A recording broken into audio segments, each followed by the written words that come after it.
to the hottest movie review on the internet today, the A-List Review. I am your host, the Game Changer, Wes Troop. And as you can see, it's time to go back to the theater. And ladies and gentlemen, this is the second movie of 4 that I'm going to see this weekend that is being released in wide release.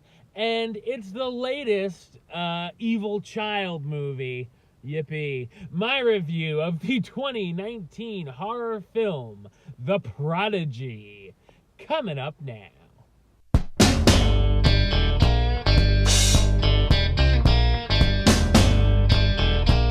Miles is a young boy who's been hailed to be a genius, but as of late, his parents have witnessed him acting very strangely.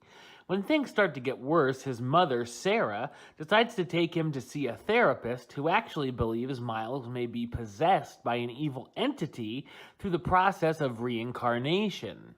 As Miles becomes even more violent, Sarah must go to some very drastic measures in hoping to save her son. So what did I think of The Prodigy? I thought it's an awful horror movie. I'll be honest, I really hated this film. The only upside was that we had the theater to ourselves in the screening and could yell at the screen and do some Mystery Science Theater style riffing.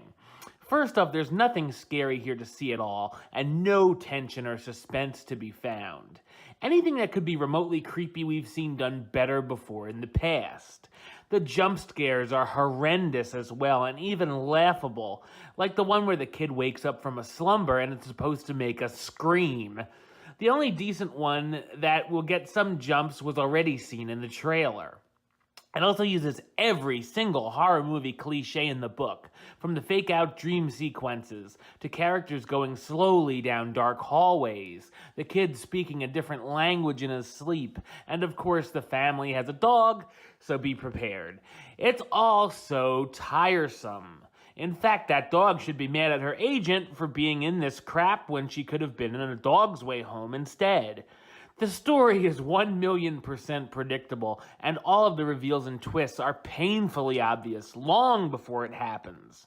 The beginning can be a bit confusing as it weaves between two totally different things, but once we realize what's going on, as a serial killer is shot the same time the baby is born, we know we're going to be in for a long sit.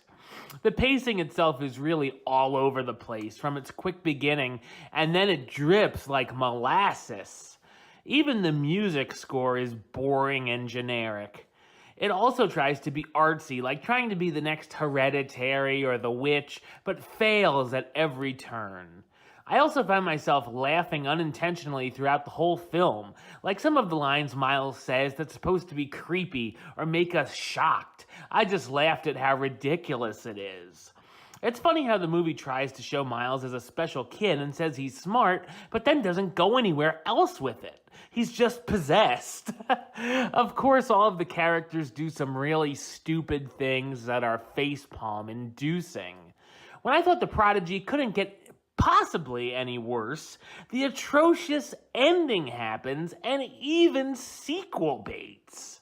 The cast stars Taylor Schilling as Sarah, the mother who's willing to listen or do anything to get her son back to normal. Jackson Robert Scott as Miles, the 8-year-old who's been possessed by an evil entity, and Peter Mooney as John, Miles' father who doesn't know what to believe. The only enjoyable thing about the whole experience was seeing the teaser trailer for the Child's Play reboot and Aubrey Plaza, which of course you can see now online. The Prodigy is a heinous film that does nothing but rob you of precious time and will easily be one of the worst theater-going experiences of the year.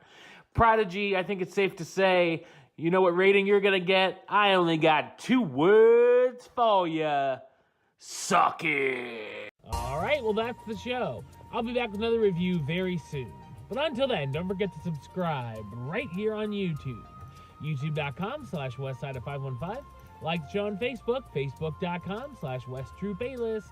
And of course, you can follow me on the Twitter and the Instagram @WesAlist. Until next time, Troop out.